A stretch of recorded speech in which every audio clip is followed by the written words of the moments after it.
আমার বন্ধুগণ, আমি আজকেই একজন আমাকে মোবাইলে পাঠিয়েছে দুটো ভিডিও।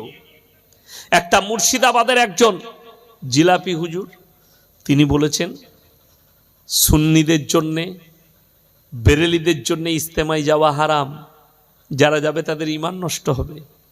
আমি বললাম, হাই রে মৌলবি, কোথায় পড়াশোনা করেছে, কোন জঙ্গলে পড়েছে, কোন গোয়ালে পড়েছে, আল্লাহ ছাড়া কেউ জানে না।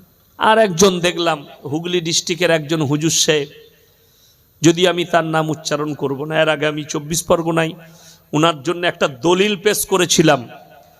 যিনি হুজুর বলেছেন যে সেখানের বাঁশ প্যান্ডেলগুলো বিক্রি করে তবলিগ জামাতের লোকরা আমিররা সব টাকা ভাগ করে নেবে মৌলবীরা, তিনাকে অনুরোধ করব আপনি আপনার বয়ানটা উইথড্র করুন, বয়স হয়েছে।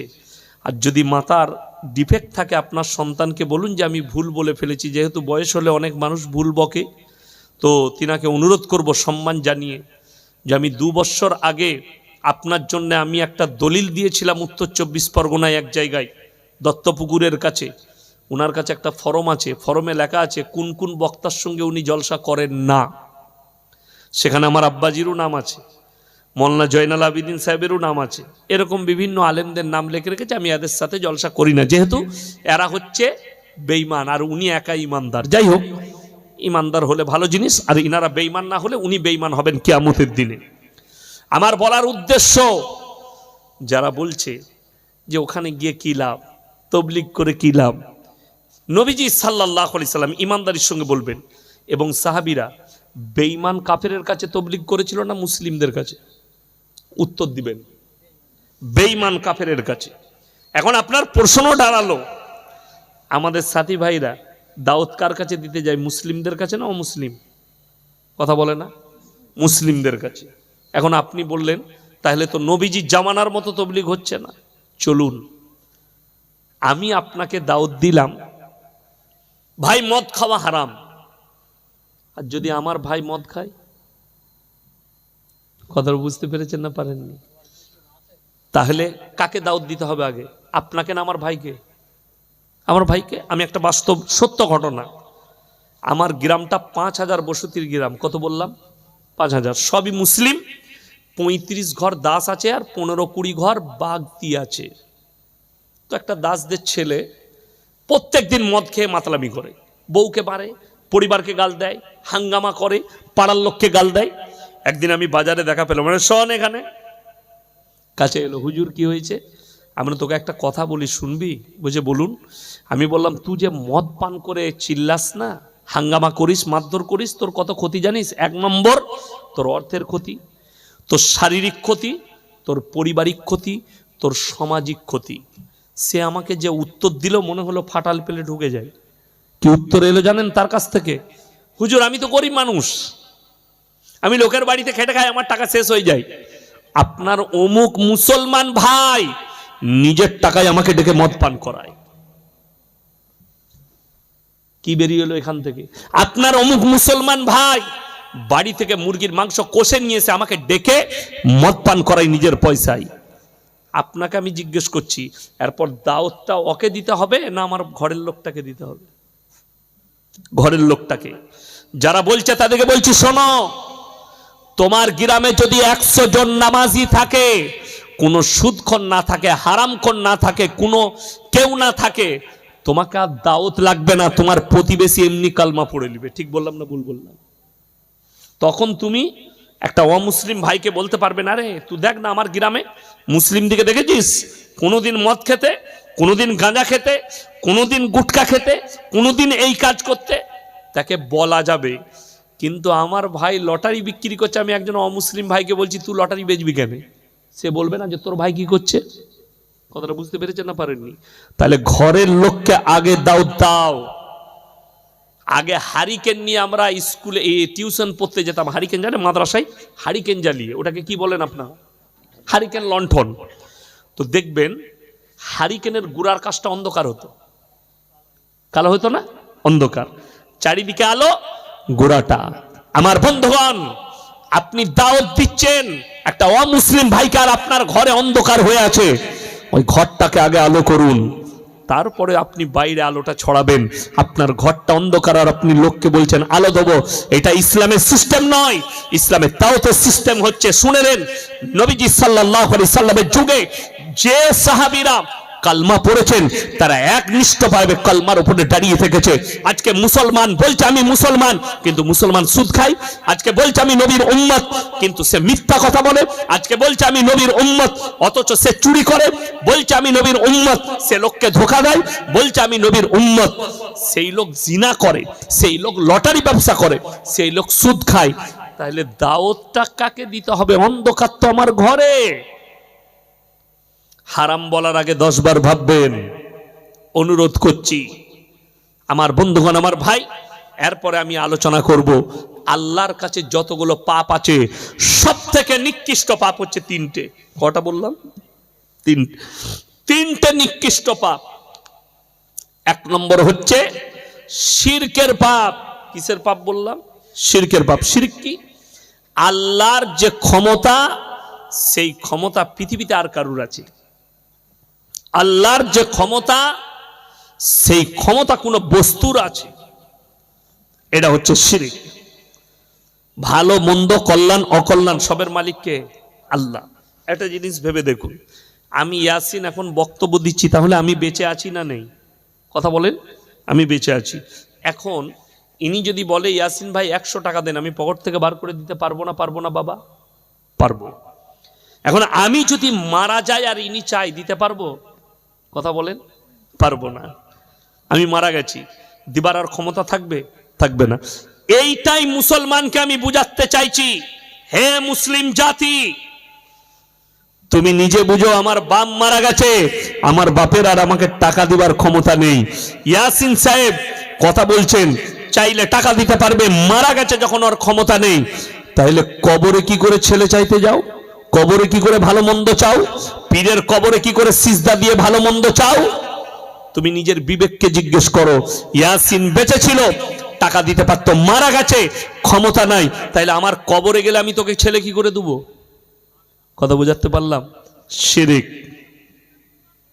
আল্লাহ ব্যতীত ভালো মন্দের মালিক পৃথিবীতে কেউ নেই। অবাক হবেন, আমার বাড়ি থেকে আপনাদের এখানে 150 কিলোমিটার রাস্তা। কত বললাম? 150।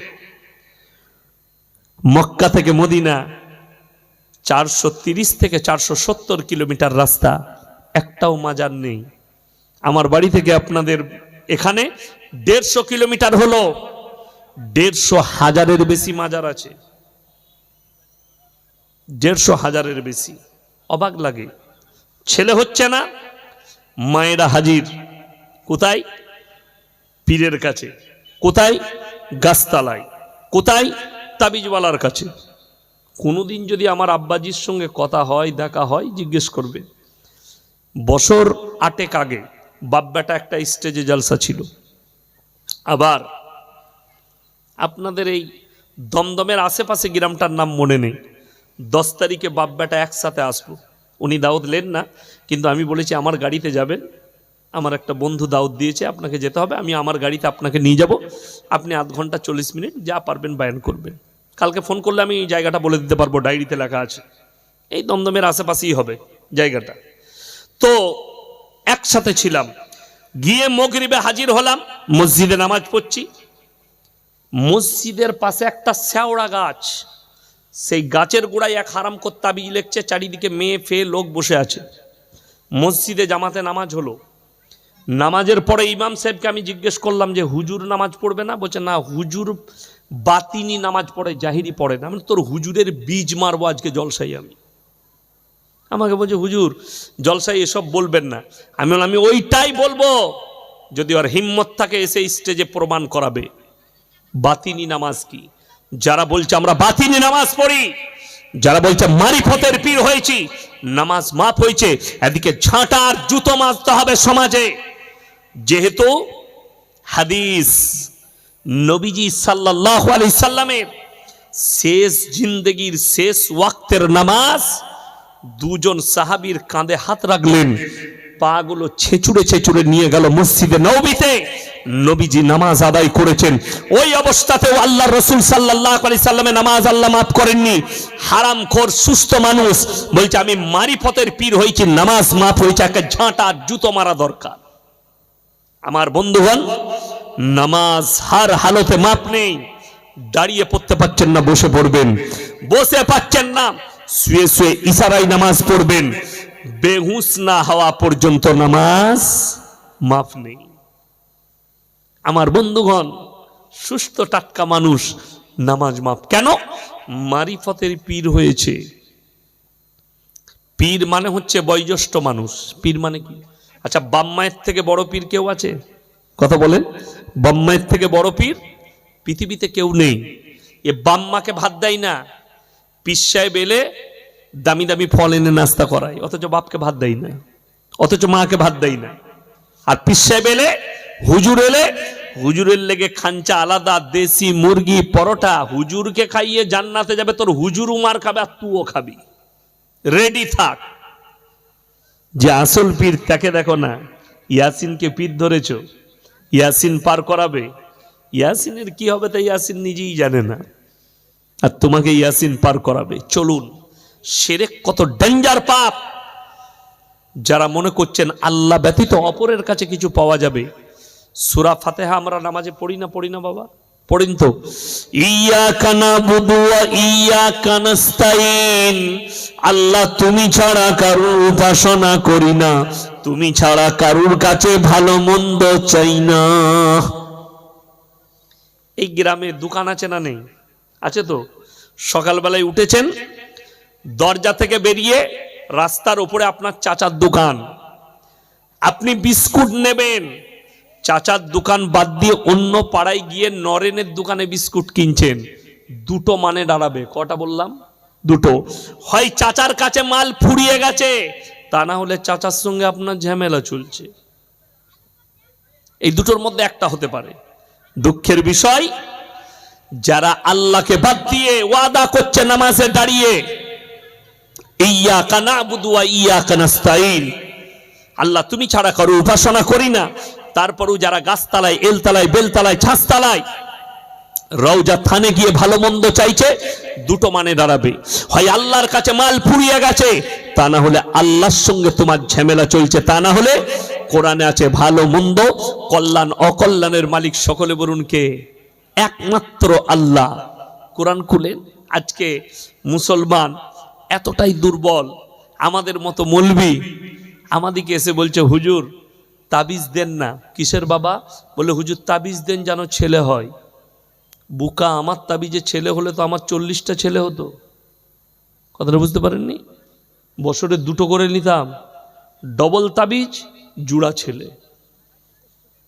কোরআন কি বলছে শুনেলেন? সূরা আল ইমরান, যে নেমো হারাম বলবে আমার তাবিজে ছেলে হয়, বেটা ছেলে হয়, আমার তাবিজ নিলে ছেলে গ্যারান্টি, সেই হারামখোরের কানটা মুচুরে কোরআনটা খুলে দেখাবেন।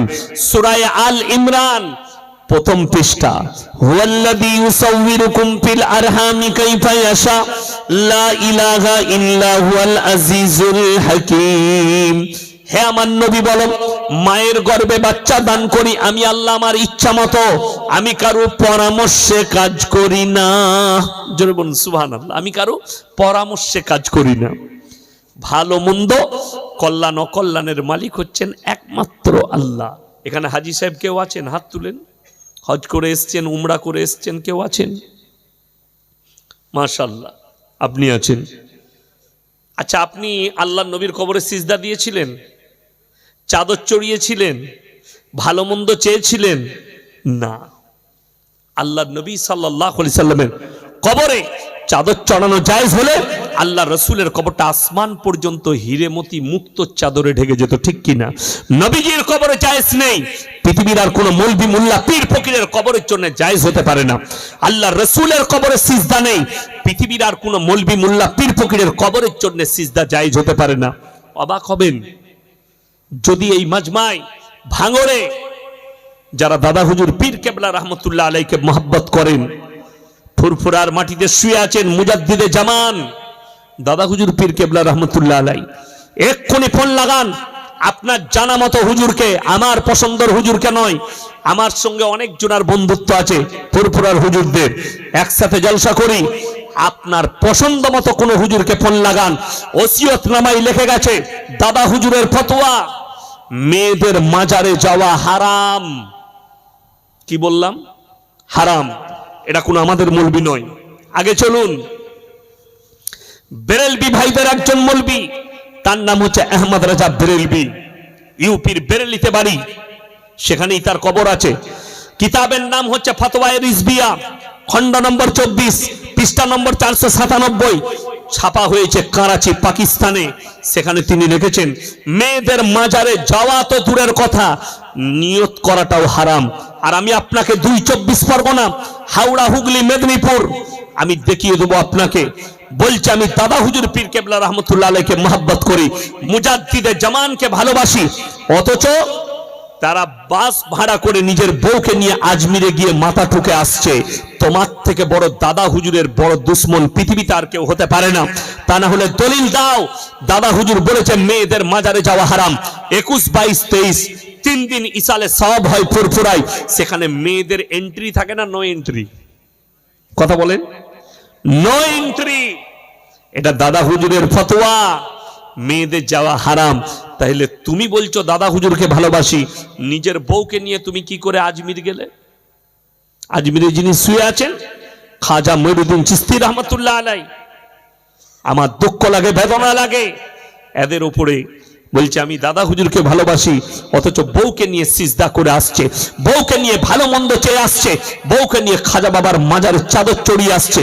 আমি চ্যালেঞ্জ ছুড়ে বললাম, নিয়ে আসুন স্টেজে কোনো বাপের বেটা মৌলবীকে, সে বলে দিবে মাজারে সিজদা দিয়া যাওয়া জায়েজ আছে, ভালো মন্দ চাওয়া জায়েজ আছে।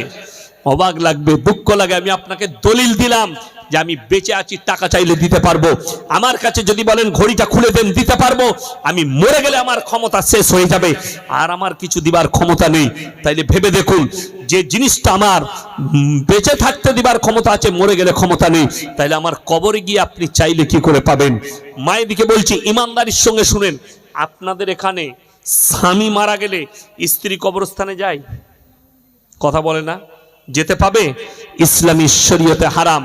যদি বলেন কাদের, শুনে যতগুলো ফিরকা আছে, দেওবন্দি, বেরেলি, আহলে হাদিস, ফুরফুরা, আজানগাছি, হরহরে, লল্লরে, তালতলা, বেলতলা, খেজুরতলা, শেওড়াতলা, মলয় বাবা, খেপা বাবা, আচমকো বাবা, যত দল আছে প্রত্যেকটা দলের একটাই আকীদা, এটার উপরে একটাই ফতোয়া যে স্বামী মারা গেলে স্ত্রী কবরস্থানে যেতে পাবে না শরীয়তে, বাম মরে গেলে বিটি কবরস্থানে যেতে পাবে না। তাহলে আমি ইয়াসিন মারা গেছে, আমার কবরে তোমার বউ কি করে যাবে? স্বামীর হক স্ত্রীর কাছে বেশি না পীরের হক বেশি? বাবা কথা বলে না? স্বামীর হক বেশি না বেশি নয়? স্বামীর হক বেশি। আমি একজন বক্তা, আমাকে পীর মনে করেন, তো আমার তোমার স্ত্রীর প্রতি আমার হক বেশি থাকবে না স্বামীর হক বেশি থাকবে? তোমার হক বেশি। তাহলে নিজের স্বামীর কবরে যেতে পাবে না, ইয়াসিনের কবরে কি করে যেতে পাবে? তোমার বিবেককে জিজ্ঞেস করো, তোমার বুদ্ধি হারিয়ে গেছে। আর সব থেকে বেশি শিরকে লিপ্ত আছে আমার মা বোনেরা, সব থেকে বেশি। যে কোনো কাজে তারা শিরকে লিপ্ত। আমাদের সমাজে তো আমাদেরকে দুটো কাজে রেখেছেন। কটা কাজে বললাম? দুটো, হলে আর মোলে। হয়েছে হুজুর কানে আজান দিতে হবে, মরেছে জানাজা পড়তে হবে, বাকি বলে বাকি সব আমরা বুঝে নেব, বাকি সব বুঝে নেব। তা না হলে মুসলমান, আমাদের সমাজ চলছে কিসে জানেন? দাদির হাদিসে, নানির হাদিসে, ফুপুর হাদিসে। আমি মুর্শিদাবাদে রেজিনগর বলে এক জায়গায় জলসা করতে গিয়েছিলাম 4 বছর আগে। এই আপনাদের মতো 24 পরগনায় এরকম জলসা একটাও হয় না। 15 থেকে 20,000 শ্রোতা, 20,000 শ্রোতা, নারী পুরুষ মিলিয়ে। আমার কাছে প্রশ্ন এলো, হুজুর ছেলে মেয়েদের বিয়ে হলে আমাবস্যার রাতে কি বিয়ে দিতে নেই? আমি বললাম মোটেই দিবি না, কালো ছেলে হবে। কি বলবো, হাদিসে নাই, কোরআনে নাই, যেমন ফতোয়া তেমন মাসলা। আমি বললাম ভাই আমি তো নিজে আমাবস্যার রাতে বিয়ে করেছি, কি অসুবিধা হয়েছে? নাউজবিল্লাহ। ফতোয়া কার? ওর দাদির, ওর নানির। বিয়ের দিন ঠিক হচ্ছে, দেখাশোনা হচ্ছে, বলছে জেলেবি দেওয়া যাবে না। কে বলেছে? আমার নানি বলেছে। কেন? বলছে জেলেবিতে প্যাঁচ লাগানো আছে, বিয়ে ভেঙে যাবে, বিয়েতে প্যাঁচ লেগে যাবে। যা বুঝে করগা। ফতোয়া কার? না আমার নানির। আমি বললাম জেলেবিতে প্যাঁচ আছে, দেখাশোনাই যদি জেলেবি দিলে বিয়ে ভেঙে যায়, তো যে জেলেবি তৈরি করছে তার বেটা বিটির তো জীবনে বিয়ে হবে না, সে তো প্যাঁচ মেরিয়ে গেছে। কথাটা বুঝতে পারেননি? এইগুলো হচ্ছে শিরিক।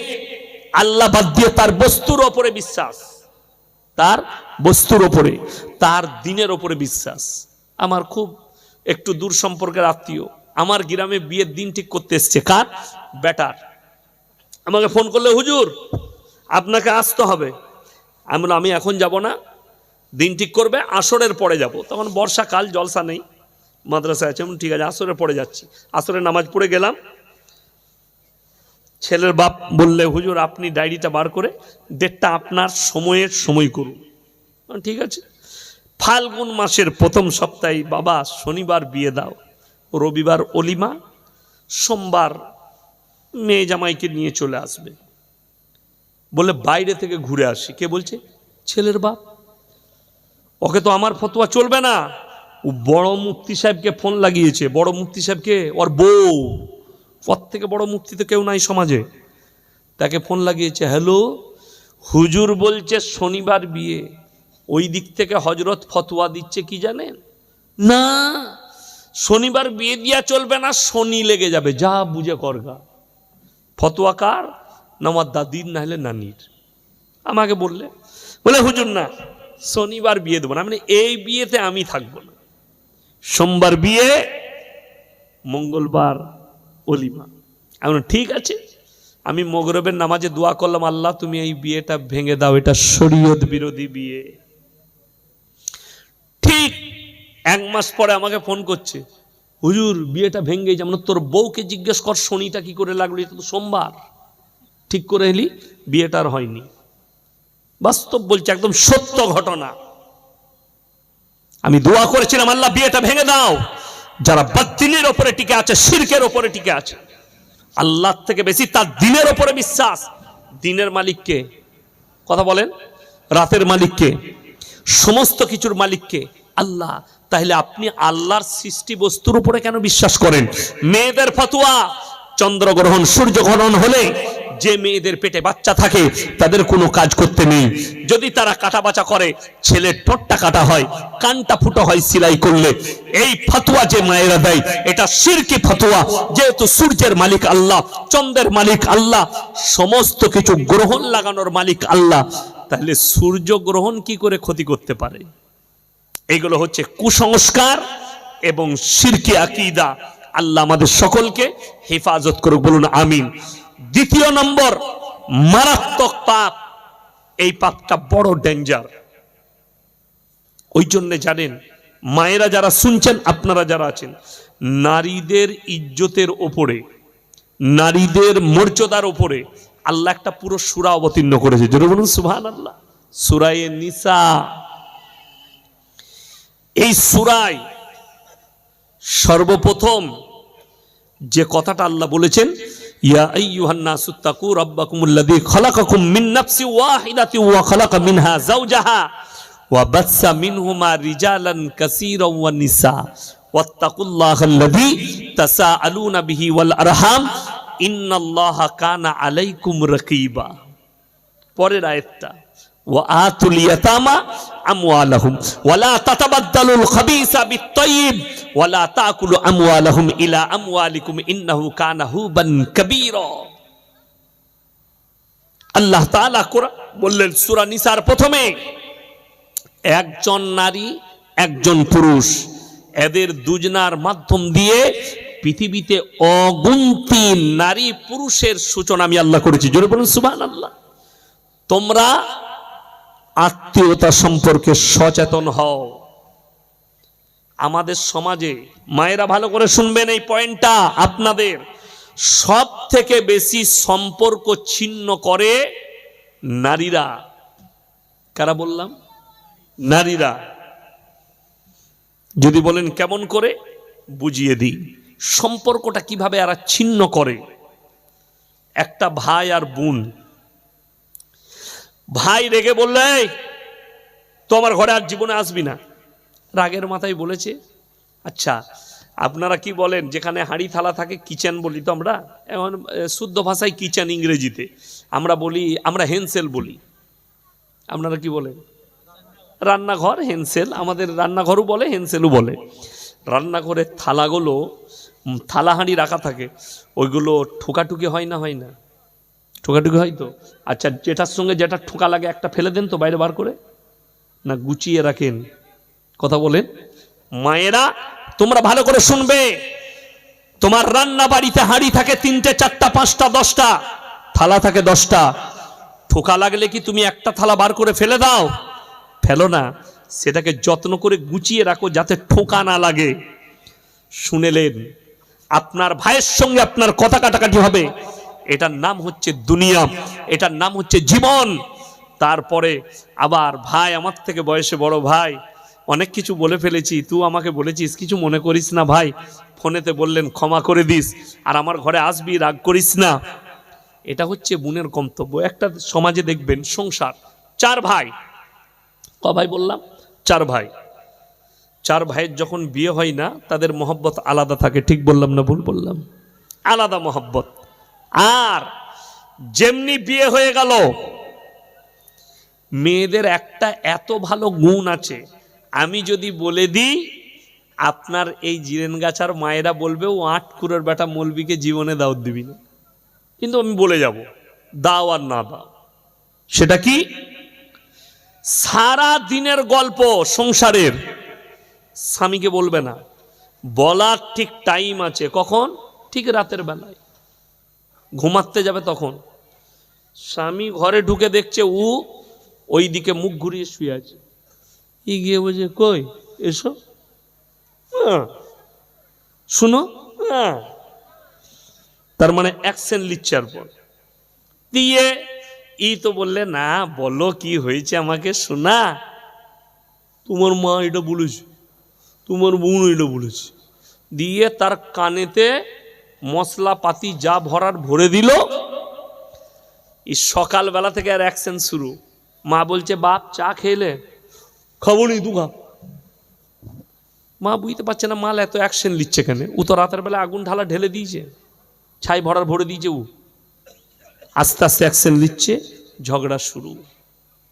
ওই জন্য কোরআন বলেছে, তোমরা আত্মীয়তা সম্পর্কে সচেতন হও। বড় তুমি ছোটকে ক্ষমা করতে শিখো, ছোট তুমি বড়কে সম্মান করতে শিখো। আমার বন্ধুগণ, অবাক হবেন, তার পরের আয়াতটা কি আছে জানেন? ওয়াতুল ইয়াতামা আমওয়ালাহুম ওয়ালা তাতাবাদদালুল খাবিসা বিত-তাইয়্যিব ওয়ালা তাকুলু আমওয়ালাহুম ইলা আমওয়ালিকুম ইন্নাহু কানা হুবান কাবীরা। তোমরা এতিমের মালকে অন্যায়ভাবে ভক্ষণ করো না, তার সঙ্গে তোমার মালের ওদল বদল করো না। আমরা জালসায় গেলে, চা আছে না কি আছে দেখুন, একটু ঢালুন তো। আমরা জালসায় গেলে আমাদিকে কি বলে জানেন অনেক লোক?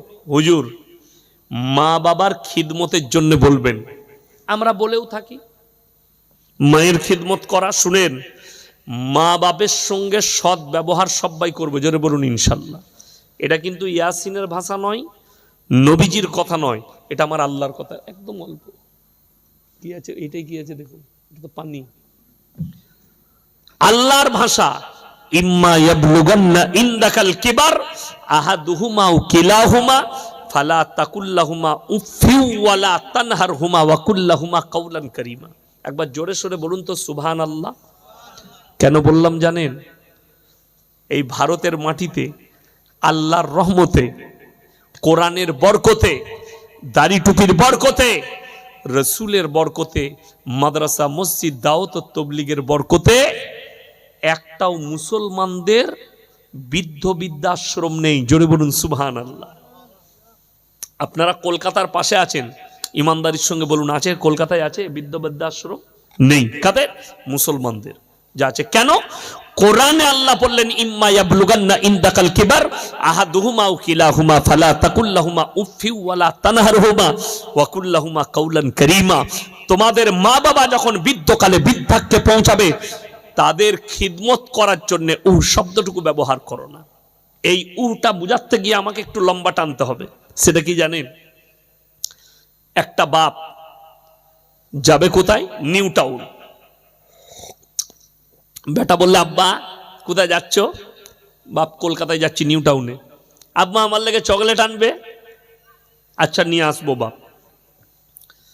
আবার একবার, তখন বাপ এরপর মোটরসাইকেলের চাবিটা নিয়ে মোটরসাইকেলটা বার করছে। আব্বা আমার লেগে চকলেট আনবে কিন্তু? আচ্ছা নিয়ে আসবো। বাপ মোটরসাইকেলে চেপেছে গেটের বাইরে, আব্বা ভুলো না চকলেট আনবে। 4 বার 5 বার বলছে, বাপ বিরক্ত হয় না। আমার সন্তান বলছে। সেই বাপ বৃদ্ধকালে চলে গেছে, বেটা বড় হয়েছে, বেটাকে মানুষ করেছে, ঘর বাড়ি দিয়েছে। বেটা কোথায় যাবে? বাপ, বয়স্ক বাপ বলছে, বাপ কোথায় যাবি? নিউ টাউন যাবো। বলো। বাপ, গ্যাসের ট্যাবলেটটা শেষ হয়ে গেছে, আনিস বাপ। ঠিক আছে, এটা হচ্ছে গলার ভার্সন, ঠিক আছে। এরপর মোটরসাইকেলের চাবিটা নিয়ে বেরোবে। সেই বয়স্ক বাপ বলছে, বাপ ভুলে যাস না, আনবি। কতবার বলবে তুমি? বলেছি তো এনে দেবো, বারবার বলতে হবে? হাই রে হারামখোর, তুমি 5 বার বলেছো তোমার বাপ কে চকলেট আনার জন্য, তোমার বাপ বিরক্ত হয়নি। তোমার বাপ খালি 2 বার বলেছে, বাপ ভুলে যাস না, গ্যাসের ট্যাবলেটটা আমার দরকার, নিয়ে আসিস। তুমি বাপকে উঁচু গলায় কথা বলেছো। কোরআন বলছে, ওয়াফিউ ওয়ালা তানহারহুমা, তাদের খিদমত করার জন্য ও শব্দটুকু ব্যবহার করো না। বিরক্ত হয়ে গেলাম, আল্লাহ নারাজ হয়ে যাবে। কেউ যদি কাবা ঘরে নামাজ পড়ে আর মা বাবার সঙ্গে অপব্যবহার করে, পেরুবার রাস্তা খুঁজে পাবে না। আমার বন্ধুগণ, আমার ভাই, খুব ভালো করে বুঝবেন, ফেরাউন জাহান্নামী না জান্নাতি? কথা বলে না? জাহান্নামী। আল্লাহ ঘোষণা করে দিয়েছেন, কোরআনে লাকির টেনে দিয়েছেন। ফেরাউন আল্লাহ দাবি করেছিল, আল্লাহকে চ্যালেঞ্জ ছুড়েছে, আল্লাহ যদি তার নবীকে পাঠাতে চায়, আমি তাকে দুনিয়াতে আসতে দেব না, তার আগেই তাকে শেষ করে দেব। আল্লাহ তাআলা মুসা নবীকে ফেরাউনের বাড়িতে লালিত পালিত করলেন। জোরে বলুন সুবহানাল্লাহ। তার রাজশাহীতে লালিত পালিত হচ্ছে। ফেরাউন যখন ফেরাউনকে দাওয়াত দিতে যাচ্ছে, মুসা এবং হারুন 2 ভাই নবী, আল্লাহকে মুসা নবী কি বললেন জানেন? আল্লাহ, আমি ফেরাউনকে কেমন করে দাওয়াত দেব আমাকে শিখিয়ে দাও। সে তো নিজেকে আল্লাহ দাবি করেছে, নিজেকে রব হিসাবে বলছে, আমি কেমন করে দাওয়াত দেব? আমার আল্লাহ শিখালেন, কুলু কাউলান লাইয়িনা, নরম করে বলবে, বিনয়ী ভাবে বলবে, ভালোবেসে বলবে, যেহেতু সে তোমাকে বাপের মতো লালিত পালিত করেছে। যদি বলুন সুবহানাল্লাহ। আল্লাহ শেখাচ্ছেন, তোমাকে বাপের মতো পেলেছে, অর্থাৎ তুমি তাকে নরম করে বলবে, ভালোবেসে বলবে, কুটি কথা বলো না। যেহেতু সে তোমার ফেরাউনকে দাওয়াত দিতে পাঠাচ্ছে, নবী মুসাকে মানুষ করার কারণে আল্লাহ বলছে তুমি নরম কথা বলবে, যেহেতু সে তোমাকে বাপের মতো রাজশাহীতে লালিত পালিত করেছে, তোমাকে তার সঙ্গে খারাপ ব্যবহার করো না। আপনার বাপ মুমিন, মুমিনা মা তোমাকে লালিত পালিত করেছে, তার সঙ্গে তুমি খারাপ ব্যবহার করলে আমার আল্লাহ কি করে মেনে নেবে? কিন্তু দ্বিতীয় ভাষাটা শুনেলেন। এরপরে প্রত্যেকটা মা বাপ মনে মনে ভাবছে যে সন্তানের হক, অবশ্যই সন্তানের হক মা বাপের ভালো মন্দ দেখা, মা বাপের খিদমত করা। কিন্তু শুনেলেন, আল্লাহর কাছে কঠিন হিসেব হবে বান্দার হকের। কেউ যদি আল্লাহর হক মেরে থাকে, আল্লাহ ইচ্ছা করলে ক্ষমা করবেন, কিন্তু কেউ যদি বান্দার হক মেরে দেয়, বান্দার মানে শুনেলেন, মা নিজের জমি জায়গা সব বিটিকে লিখে দিল, বেটা দিকে দিল না।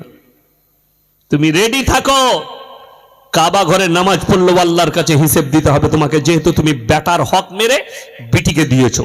যারা বিটিকে বঞ্চিত করেছে, বিটির সম্পত্তি বিটিকে দেয়নি, তাকে ফারাজি না দিয়ে তার মালগুলো বেটা দিকে লিখে দিয়েছে, সেই বাপ মাকে আল্লাহ কিয়ামতের দিনে পাকড়াও করবে। কোন বিটি বলল আমি লুব না, অসুবিধা নেই, ভাইদিকে দিয়ে দাও। নির্দ্বিধায় সে লিখে দিবে, আপনি নিয়ে নেবেন, যেহেতু সে খুশি করে দিয়েছে, কোনো অসুবিধা নেই। অবাক লাগবে, আমি একটা ঘটনা শোনাই, সত্য। বর্ধমানে নার্সভূমের নাম বলবো না, যেহেতু মোবাইলে রেকর্ডিং হচ্ছে, কালকে ওরা শুনবে, কিন্তু জেলাটা বর্ধমান। বাপকে ভর্তি করেছে, বেটা আছে, বড় বেটা বাপের কাছে নার্সিংহোমে, রাতের বেলায় ভালোবাসে বাপকে। মেজ ভাই ছোট ভাই বললে আমরা বাড়ি যাচ্ছি, 3 ভাই, তো তুই রাতে থাক, সকালে আসছি। রাত 2টোর সময় বাপ মারা গেছে। যে নার্সটা ছিল সে এসে বলছে তোমার আব্বা মারা গেছে। চুপ কর, বলবি না এখন, চুপ করে থাক। তাকে 10,000 টাকার বান্ডিল ধরিয়েছে, আইসির ভেতরে ঢুকে মরা বাপের টিপ নিয়েছে, স্টাম্প পেপারে, কাগজে মরা বাপের টিপ মেরেছে। ফার্স্ট কাতারে নামাজ পড়ে মাল হয়ে গেল, বাপের জানাজা হয়ে গেল, সব হয়ে গেল। এরপরে 1 মাস পরে ভাইরা বলছে শোন, সম্পত্তিগুলো ভাগ করলি, আমরা তো এমনি আলাদা ছিলাম, বাপ মরে গেছে, ভাগ করলি মানে? বলে কি, এই তোমার কাছে রেজিস্ট্রি আছে, তো বাপ তোমাকে আঙ্কে লিখে দিয়েছে। এদের সন্দেহ, বাপ কখন লেখলে, সন্দেহ জাগলো। মেজ বেটা একটা শিক্ষিত ছেলে, সে ধ্যান দিয়েছে নার্সভূমে সিসি ক্যামেরা আছে, আমার বাপ দেখি মরার আগে লেখে নিয়েছে নাকি, সই করিয়ে নিয়েছে নাকি, টিপটা কখন লিলে। এ সিসি ক্যামেরা চেক করে আর মাথায় হাত। আয়াকে 10,000 টাকা দিয়েছে, আর বাপের কাগজে টিপ মেরেছে মরা বাপের দিয়ে, মনে করছে আমি কামিয়াবি লাভ করেছি। শুনেলেন, আল্লাহর কসম করে বলছি, কোরআনে আছে সূরা আল ইমরানের 1ম পৃষ্ঠা, ইন্নাল্লাহা লা ইয়াখফা আলাইহি শাইউন ফিল আরদি ওয়ালা ফিস সামা। আসমান আর জমিনের মধ্যে যা কিছু আছে, কোন জিনিসটা আমার আল্লাহর কাছে গোপন নেই, কোন জিনিসটা। তোমরা অন্তরে কথা বলো, আমার আল্লাহ শুনতে পাই, জোরে বলুন সুবহানাল্লাহ। আপনি অন্তরে কথা বলবেন, আল্লাহ শুনতে পাই। অনেকজন মনে করছে আমি যা পাপ করেছি হাতের দ্বারা, চোখের দ্বারা, ইশারায়, মুখের দ্বারা, নফসের দ্বারা, পায়ের দ্বারা, কেউ দেখতে পাইনি। আল্লাহর কসম, কিয়ামতের দিনের খবর শুনেলেন। সূরা ইয়াসিন, কোন সূরা বললাম? সূরা ইয়াসিন। আল ইয়াউমা নাখতিমু আলা আফওয়াহিহিম ওয়া তুকাল্লিমুনা আইদিহিম ওয়া তাশহাদু আরজুলুহুম বিমা কানু ইয়াকসিবুন। হে আমার নবী, পৃথিবীর মানুষকে বলে দাও, কিয়ামতের দিনে তাদের জবানগুলো সেলাই করে দেব, তাদের হাত কথা বলবে, তাদের চোখ কথা বলবে, তাদের অঙ্গ প্রত্যঙ্গকে আমি আল্লাহ কথা বলার যোগ্যতা দান করব, তাদের প্রত্যেকটা পাপ প্রকাশ হবে। অপর জায়গায় আল্লাহ বললেন, ইকরা কিতাবাক কাফা বিনাফসিকাল ইয়াউমা আলাইকা হাসিবা মান ইহতাদা ফাইন্নামা ইয়াহতাদি লিনাফসি। হে আমার নবী, কিয়ামতের দিনে প্রত্যেকটা নারী পুরুষের হাতে তাদের আমলনামা ধরানো হবে, এবং আল্লাহ বলবেন, ইকরা কিতাবাক কাফা বিনাফসিকাল ইয়াউমা আলাইকা হাসিবা। তুমি নিজের হিসাব নিজের মুখে শোনাও, নিজে পড়ে শোনাও। প্রত্যেকটা ব্যক্তি তার নিজের আমলনামা নিজের মুখে পড়ে শোনাবে। এটা কোরআন, আপনি নিজে প্রকাশ করবেন, জায়গা, স্থান, কাল, পাত্র সব আপনি বলবেন, এই জায়গায় এই পাপটা করেছিলাম। পাই টু পাই লেখা থাকবে, কেন? কোরআনে অপর জায়গায় আছে, কিরামান কাতিবিনা ইয়ালামুনা মা তাফআলুন। আমি প্রত্যেকটা নারী পুরুষের কাছে 2 জন করে ফেরেশতা নিযুক্ত করেছি। কাতিব মানে হচ্ছে যারা টাইপ করে করে লেখে, তাদেরকে আরবিতে কাতিব বলা হয়। সেই কাতিব তারা টাইপ করে করে তোমাদের ভালো মন্দগুলো লিপিবদ্ধ করে রাখবে, সেইগুলোই তোমাদের হাতে ধরানো হবে। তুমি নিজের মুখে পড়ে শোনাও, নিজের হিসেব দাও। আমার বন্ধুগণ, অনুরোধ করে বলছি, অনেক আমাদের সমাজে এমন ভাই আছে, মাকে টুপি পরিয়ে জায়গা লিখে নিয়েছে, বাপকে টুপি পরিয়ে জায়গা লিখে নিয়েছে, অন্য ভাইকে বঞ্চিত করেছে। জেনে রেখে দিবেন, কারোর বাপ যদি রেগেও লিখে দেয়, আমি মেজোকে দেবো না, ছোটকে দেবো না, বড়কে তোমাকে লিখে দিলাম, তার উচিত, তার হক হচ্ছে সব ভাইকে তার হক বুঝিয়ে দেওয়া। তা না হলে কিয়ামতের দিনে কবরে তোমার আব্বা কষ্ট পাবে, তোমাকেও হিসেব দিতে হবে। ওই জন্য কোরআনে আছে, যদি বড় ভাই বড় বালিগ সাবালক আর মেজ ভাই ছোট ভাই নাবালক, বাপ যদি মরে যায়, যদি সম্পত্তি থাকে সমান ভাগে ভাগ করো। তারা যখন প্রাপ্তবয়স্ক হবে, বালিগ হবে, তাদের সম্পত্তি তাদেরকে বুঝিয়ে দাও। এই দেখো, বাপ 15 বিঘে লিখে গিয়েছিল, আমি চাষ করে সবকিছু খেটে খুঁটে এটাকে 30 বিঘে করেছি, তাহলে 3 ভাইয়ের 10 বিঘে করে হচ্ছে। আর আমি এতদিন খেটে তোমাদেরকে মানুষ করলাম, এরপর খুশি করে আর 1 বিঘে আছে, সেটা যদি তোরা বলিস আমাকে দেবো, তাহলে দেয়া হবে। আমার বোম্বেতে থাকে আমার ভাইরা ভাই, বিরাট কারখানা এম্বুটারি। তো সে বলল আমি বাড়ি আসছি, কি হবে? ভাই ভাগ হবে। আমি গাড়ি করে নিয়ে গেলাম, আমি বসে রইলাম, তারা নিজেদের মধ্যে ভাগ বটরা। ভাইরা 4 জনাই ভালো। তো মেজ ভাই খুব ভালো ছেলে, খেটেছে, বলছে বাপ আমাকে বলে গিয়েছিল যে 1 বিঘে জমি বেশি দেবো, তো তোরা যদি দিস তা দেখ কি করবি। সব ভাইরা বললে, আমি বললাম যখন বলে গেছে তোমরা দিয়ে দাও। সব ভাইরা রাজি হলো, না তুমি 1 বিঘে বেশি লাও, কোনো অসুবিধা নেই, নিয়ে লাও। গাই ভাগ হচ্ছে, এতগুলো গাই আছে। তো আমার ভাইরা ভাই বললে আমি গাই নিয়ে কি করব, আমি বোম্বেতে থাকি, তোরাই দেখাশোনা করিস, গাইগুলো তোরালে আমাকে কিচ্ছু লাগবে না, জমিগুলো। এইটা হচ্ছে সালাহ, সব ভাইকে বসে নিয়ে সমান ভাগে ভাগ করা। এরপর সেখানে কেউ যদি কম বেশি মেনে লাই, এটা তুমি লাও, এটা আমাকে দাও, আমি একটু গরিব আমাকে একটু বেশি দাও, সেটা তাদের ব্যক্তিগত ব্যাপার। আজকে বড় কষ্ট লাগে, মাকে লুকিয়ে লেখে নিয়েছো, বাপকে লুকিয়ে নিয়ে লেখে নিয়েছো। আর কোন বাপ যদি এই ধরনের অন্যায় কাজ করে, তোমাকেও আল্লাহর কাছে কিয়ামতের দিনে হিসেব দিতে হবে, কোনো রিহাই নেই আল্লাহর কাছে। ওই জন্য নিকৃষ্ট পাপ 2 নম্বর, সেটা হচ্ছে ওয়ালা তাকরাবুজ জিনা ইন্নাহু কানা ফাহিশা ওয়া সা সাবিলা। ব্যভিচার করা তো অনেক দূরের কথা, যে রাস্তায় ব্যভিচার হয় সেই রাস্তার ধারে পাশে তোমরা যাতায়াত করো না। আপনারা কি মনে করছেন কিয়ামত অনেক দূরে? না না, কিয়ামত কাছে। কিয়ামতের আলামত গুলো প্রকাশ পেতে শুরু করে দিয়েছে। যদি বলেন কেমন, যারা আলেম